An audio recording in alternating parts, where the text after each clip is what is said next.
Every Toyota Tundra carries the same reputation: the truck that doesn't die. Mechanics repeat it. Resale listings advertise it. Owners assume it applies equally no matter which generation they're buying. It doesn't. One generation is still on the road today, partly because of a federal recall program that ended up buying trucks back in cash. Another produced two separate million-mile trucks from the same owner on two different factory engine blocks that never got touched. And the newest one launched with over 270,000 vehicles caught in a recall for a problem that was sitting inside the engine block before the truck ever left the factory. 3 trucks, 1 badge. By 200,000 miles, the gap between them stops being close. This comparison pulls from federal recall filings, dealership teardown data, and the documented service history of trucks that have already crossed 200,000 miles in every generation Toyota has built. Every one of them gets judged against the same 4 checkpoints: the signature failure point that defines the generation, the frame, and structural integrity underneath it, what it actually costs to keep one running past 200,000 miles, and whether real owners have actually proven it in the real world. Here's how each one actually held up. Start with the truck that put Toyota into the full-size segment in the first place. The first-generation Tundra, built from 2000 through 2006 at Toyota Motor Manufacturing, Indiana, replaced the smaller T100 and earned its reputation for being nearly impossible to kill mechanically. That reputation is mostly true. It's also incomplete. The front lower ball joints on this truck sit in constant tension instead of compression. That's the opposite of how most trucks are built. A degrading ball joint on a normal suspension gives you clunking, squeaking, warning. This one doesn't. The stud can pull straight out of its housing with no audible symptoms at all.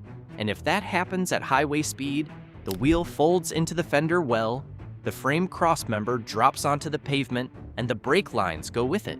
They can fail abruptly with zero warning, giving you no room for error.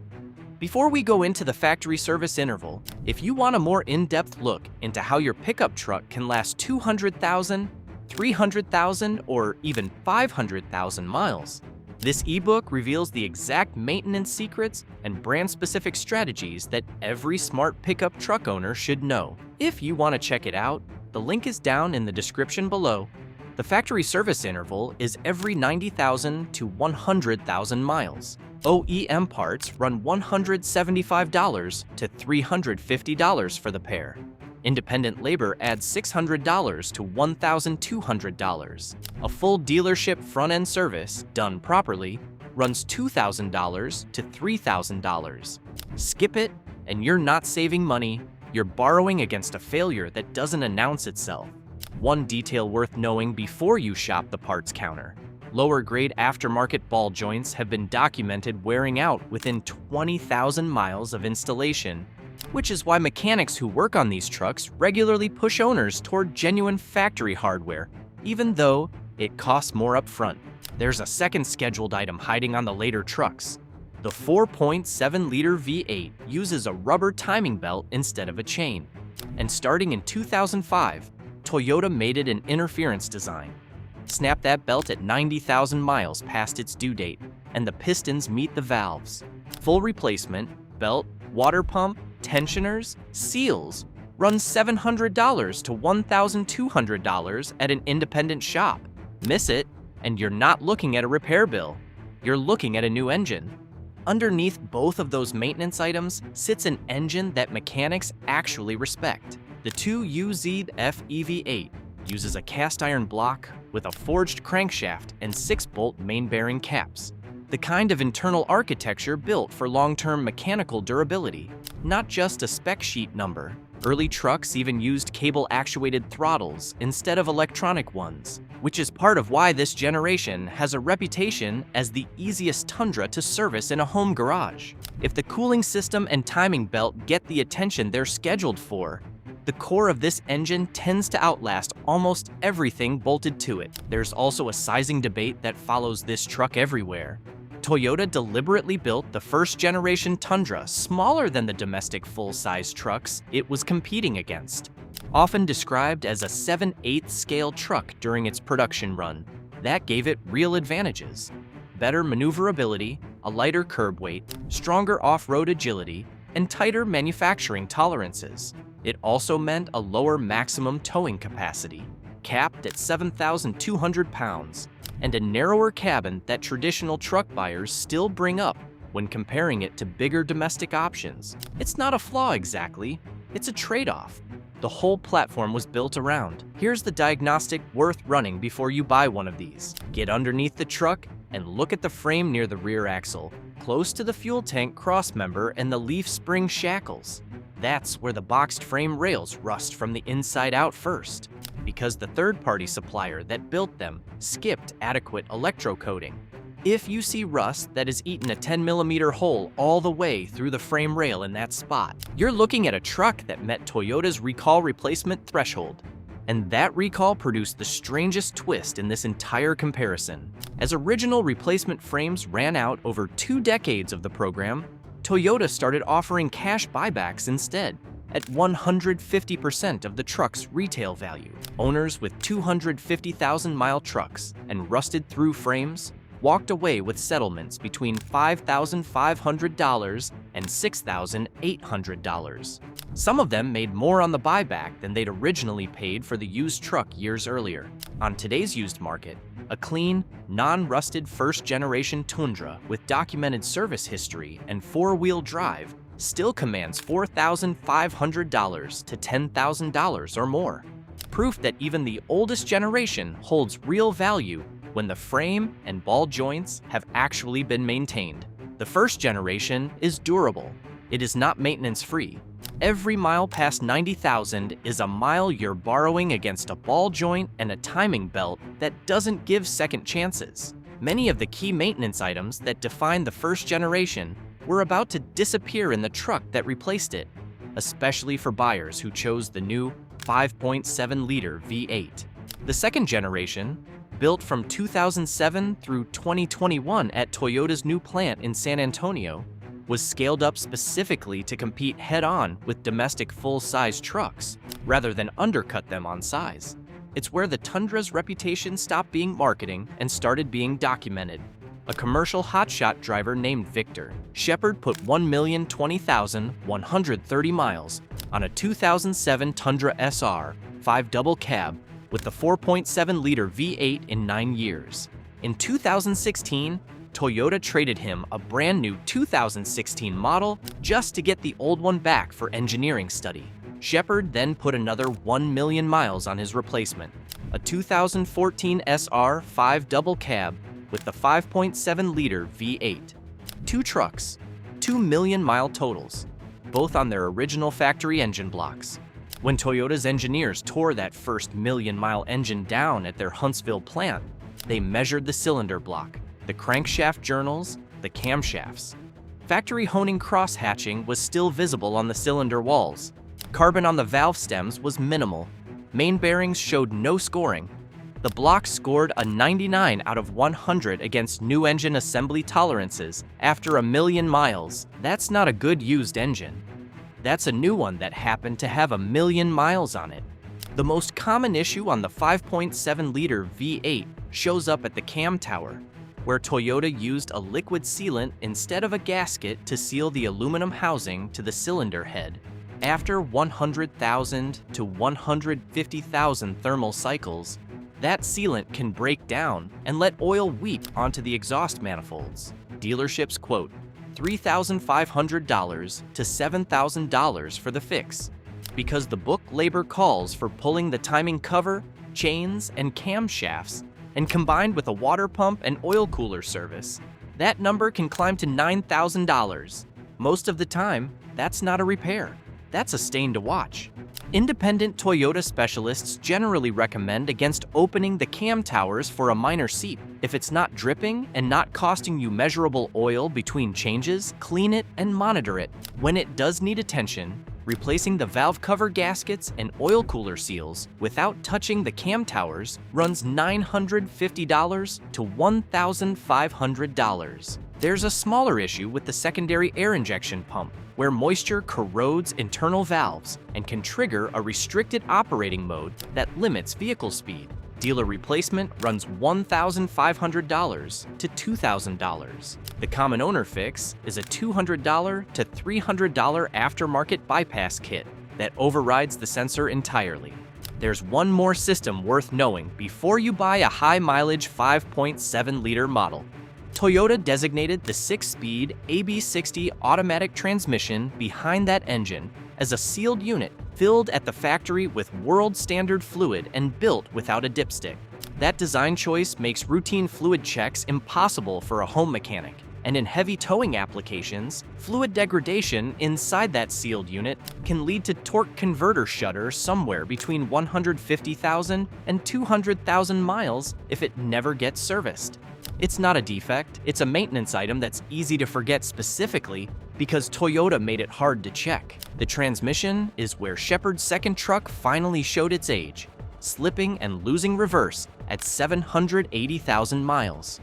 Parts delays meant he drove it another 80,000 miles before installing a replacement at 860,000. Even the failure point on this truck happened at a mileage most vehicles never see once. The trade-off for all of this durability is fuel, and it's also part of what this generation gained in exchange for its size. Compared to the smaller first generation, the second generation Tundra traded compact agility for real interior space and a towing capacity nearly 50% higher, up to 10,500 pounds. Real-world combined fuel economy sits at 13 to 15 miles per gallon. Run the math on Shepard's million miles at 17 highway, and that's nearly 59,000 gallons of gasoline, over $176,000 in fuel, more than most people spend on the truck itself. On today's used market, that trade-off still holds real value. 200,000-mile-plus examples of this generation, particularly later TRD Pro or Platinum trims with documented maintenance, sell for $10,000 to $18,000 or more. This is the generation the reputation was actually built on. The second generation solved nearly every problem the first one had. The third generation introduced a new one before some of these trucks even cleared their first oil change. The redesign that arrived for 2022 rides on Toyota's new global TNGA-F body-on-frame platform, and it replaced the naturally aspirated V8s with a twin-turbocharged V6, a 10-speed transmission, and a new coil spring rear suspension. It also arrived with a manufacturing defect built into the block itself. Machining debris left inside the V35 AFTS engine block during production can circulate through the oil passages and adhere to the #1 crankshaft main bearing. That disrupts oil circulation, increases bearing friction, and can produce engine knock or total power loss while driving. NHT SA recall campaigns 24V381, 25V767, and 26V320 cover more than 270,000 vehicles. That's not a maintenance item you catch early. That's a defect that was already inside the truck when it was built. Early resolution meant full long block replacement at dealer costs exceeding $10,000. Toyota has since moved to a diagnostic software inspection process that evaluates bearing acoustics before authorizing a full engine swap. There's a second issue on early 2022 builds: wastegate actuator position sensors failing, and because of how tightly the turbos are packed into the engine bay, book procedure calls for lifting the cab off the frame just to access them. Out-of-warranty repair estimates run $4,000 to $6,000. And on the hybrid iForce Max models, which add an inline electric motor between the engine and transmission for 437 horsepower and 583 pound-feet of torque, replacing the 288-volt battery pack after its service life is projected at $3,500 to $5,000, on top of maintaining its independent cooling loops. Independent teardowns found something the recall filings don't fully explain. Under high boost at low engine speeds, minor crankshaft flex can disrupt the oil film at that same #1 bearing journal, even without debris present. Toyota updated block tolerances and engine management software on builds made after July 2024. Here's the honest part. This is a flag, not a full verdict. Not enough third-generation Tundras have reached 200,000 miles yet. to know exactly how the post to 2024 fix holds up long term. What the platform does offer in exchange for that risk is real. Combined fuel economy jumps to 19 to 22 miles per gallon. Towing capacity climbs to 12,000 pounds on the hybrid, and the underlying engine architecture uses forged connecting rods and a reinforced lower crankcase, which proponents argue will prove durable once the early production issues are fully resolved. Critics aren't convinced that trade is worth it yet. If you're shopping one of these, check the build date on the door jamb and confirm the recall has actually been completed before you hand over money, and expect to pay for that uncertainty, since 100,000-mile examples are already trading for $32,000 to $48,000 or more, depending on recall status and trim. The third generation is faster, more efficient, and more complicated. At 200,000 miles, complicated is the expensive part. Line all three up against the same 4 checkpoints, and the picture gets a lot clearer. Signature failure point. The first generation's ball joints and timing belt are scheduled and predictable. The second generation's cam tower seat is cosmetic more often than not. The third generation's main bearing issue was a defect from the factory floor, not a wear item. Frame and structural integrity. The first generation is the most notorious for frame rust, resulting in safety recalls and cash buybacks, while later second-gen and third-gen trucks largely resolved those structural corrosion defects. Cost to reach 200,000 miles, $600 to $1,200 for ball joints, or a timing belt on the first generation, $950 to $1,500 for a cam tower seat on the second, $4,000 to $10,000 plus for turbo or engine work on the third, before you're even out of warranty territory. Real-world proof.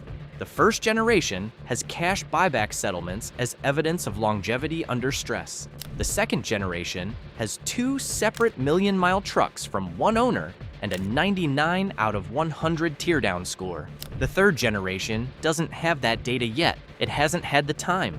If your priority is the lowest purchase price and you don't mind a strict maintenance calendar, the first generation still works, as long as the timing belt and ball joints stay on schedule and the frame gets checked regularly.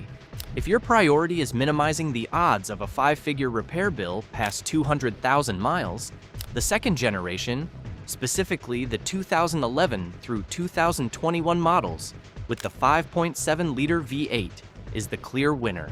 It solved the timing belt problem, solved the ball joint problem, and backed all of it up with a truck that hit 1,000,000 miles twice.